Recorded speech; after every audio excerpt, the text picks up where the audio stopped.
मेरे राम मंत्र का जाप और मुझ में दृढ़ विश्वास, यह पांचवी भक्ति है जो वेदों में प्रसिद्ध है। छठी भक्ति है इंद्रियों का निग्रह, शील, अच्छा स्वभाव या चरित्र, बहुत कार्यों में वैराग्य और निरंतर संत पुरुषों के धर्म आचरण में लगे रहना। सातवीं भक्ति है जगत भर को समभाव से मुझ में ओतप्रोत राममय देखना और संतों को मुझसे भी अधिक करके मानना। आठवीं भक्ति है जो कुछ मिल जाए उसी में संतोष करना और स्वप्न में भी पराये दोषों को न देखना। नवीं भक्ति है सरलता और सब के साथ कपट रहित बर्ताव करना, हृदय मेरा भरोसा रखना और किसी भी अवस्था में हर्ष और दैन्य विषाद का न होना। इन नवों में से जिनके एक भी होती है वह स्त्री पुरुष जड़ चेतन कोई भी हो, हे भामिनी मुझे वही अत्यंत प्रिय है। फिर तुझ में तो सभी प्रकार की भक्ति दृढ़ है। एतएव जो गति योगियों को भी दुर्लभ है वही आज तेरे लिए सुलभ हो गई है। मेरे दर्शन का परम अनुपम फल यह है कि जीव अपने सहज स्वरूप को प्राप्त हो जाता है। हे भामिनी, जब यदि तू गजगामिनी जानकी की कुछ खबर जानती हो तो बता। सबरी ने कहा, हे रघुनाथ जी, आप पंपा नामक सरोवर को जाइए, वहाँ आपकी सुग्रीव से मित्रता होगी।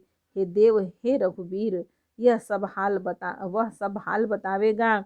हे धीर बुद्धि, आप सब जानते हुए भी मुझसे पूछते हैं। बार बार प्रभु के चरणों में सिर नवाकर प्रेम सहित उसने सब कथा सुनाई। सब कथा कहकर भगवान के मुख के दर्शन कर हृदय में उनके चरण कमलों को धारण कर लिया और योगाग्नि से देह को त्याग कर जलाकर वह उस दुर्लभ हरिपद में लीन हो गई जहाँ से लौटना नहीं होता। तुलसीदास जी कहते हैं कि अनेकों प्रकार के कर्म, अधर्म और बहुत से मत ये सब शोकप्रद हैं। हे मनुष्यों, इनका त्याग कर दो और विश्वास करके श्री रामचंद्र जी के चरणों में प्रेम करो।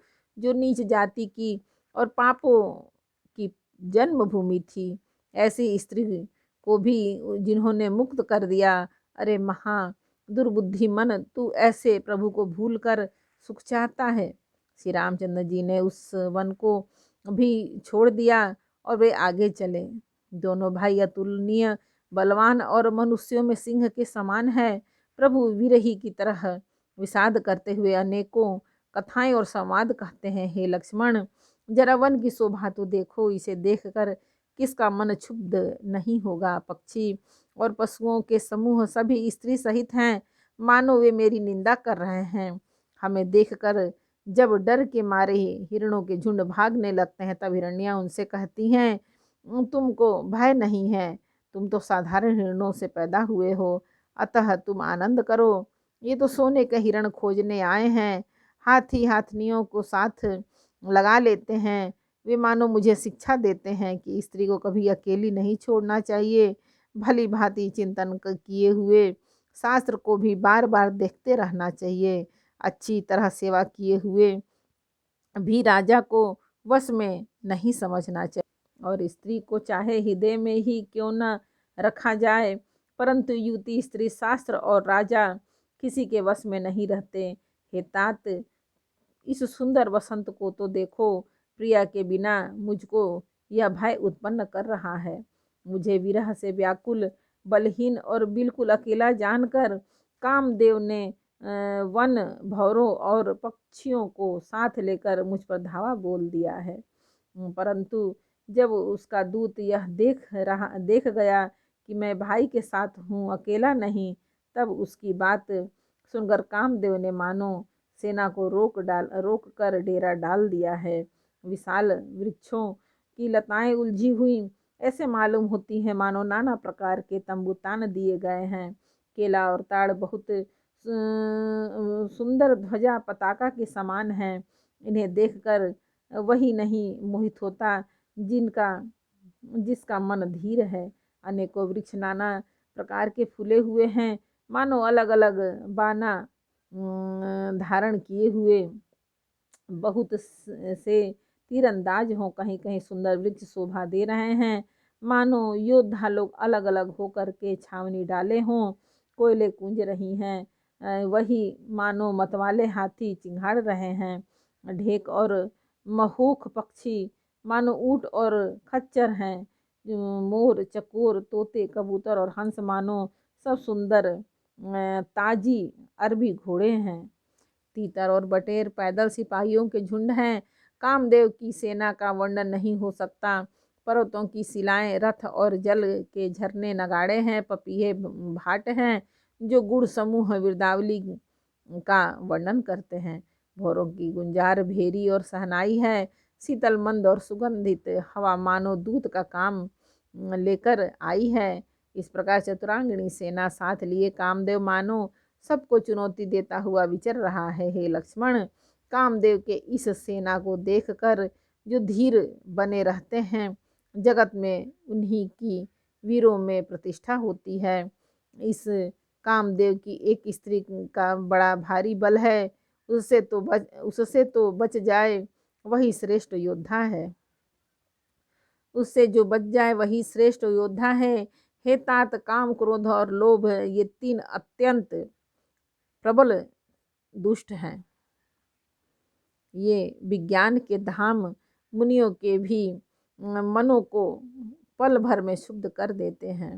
लोभ को इच्छा और दंभ का बल है, काम को केवल स्त्री का बल है और क्रोध को कठोर वचनों का बल है। श्रेष्ठ मुनि विचार कर ऐसा कहते हैं।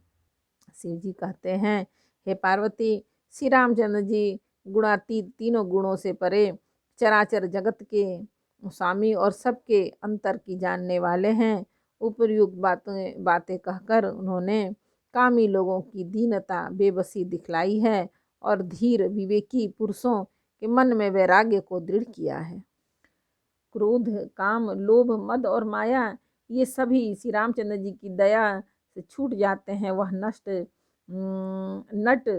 नटराज भगवान जिस पर प्रसन्न होता है, वह मनुष्य इंद्रजाल माया में नहीं भूलता।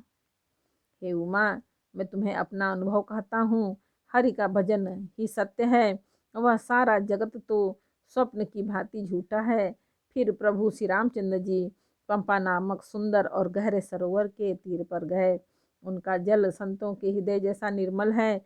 मन को हरने वाले सुंदर 4 घाट बंधे हुए हैं। भांति भांति के पशु जहाँ तहाँ जल पी रहे हैं। मानो उदार दानी पुरुषों के घर याचकों की भीड़ लगी हो। घनी पुरैनों कमल के पत्तों की आड़ में जल का जल्दी पता नहीं मिलता। जैसे माया से ढके रहने के कारण निर्गुण ब्रह्म नहीं दिखता। उस सरोवर में के अत्यंत अथाह जल में सब मछलियाँ सदा एक रस एक समान सुखी रहती हैं। जैसे धर्मशील पुरुषों के सब दिन सुखपूर्वक बीतते हैं। उसमें रंग बिरंगे कमल खिले हुए हैं। बहुत से भौरे मधुर स्वर में गुंजार कर रहे हैं। जल के मुर्गे और राजहंस बोल रहे हैं, मानो प्रभु को देखकर उनकी प्रशंसा कर रहे हों। चक्रवाक, बकुले आदि पक्षियों का समुदाय देखते ही बनता है, उनका वर्णन नहीं किया जा सकता। सुंदर पक्षियों की बोली बड़ी सुहावनी लगती है, मानो रास्ते में जाते हुए पथिकों को बुलाए लेती हो। उस झील पंपा सरोवर के समीप मुनियों के ने आश्रम बना रखे हैं। उनके चारों ओर वन के सुंदर वृक्ष हैं। चंपा, मौल, सीरी, कदम, तमाल, पाटल, कटहल, ढाक और आम आदि बहुत प्रकार के वृक्ष नए नए पत्तों और सुगंधित पुष्पों से युक्त है, जिन पर भौरों के समूह गुंजार कर रहे हैं। स्वभाव से ही शीतल मंद सुगंधित एवं मन को हरने वाली हवा सदा बहती रहती है। कोयले कुह कुह का शब्द कर रही हैं। उनकी रसीली बोली सुनकर मुनियों का भी ध्यान टूट जाता है। फलों के बोझ से झुककर सारे वृक्ष पृथ्वी पर आ लगे हैं। जैसे परोपकारी पुरुष बड़ी संपत्ति पाकर विनय से झुक जाते हैं। एक बार बोलो रामायण मैया की जय। अरण्य कांड का 5 दोहा समर्पयामि। भगवान जय श्री राम जानकी पवन पुत्र हनुमान। बोले।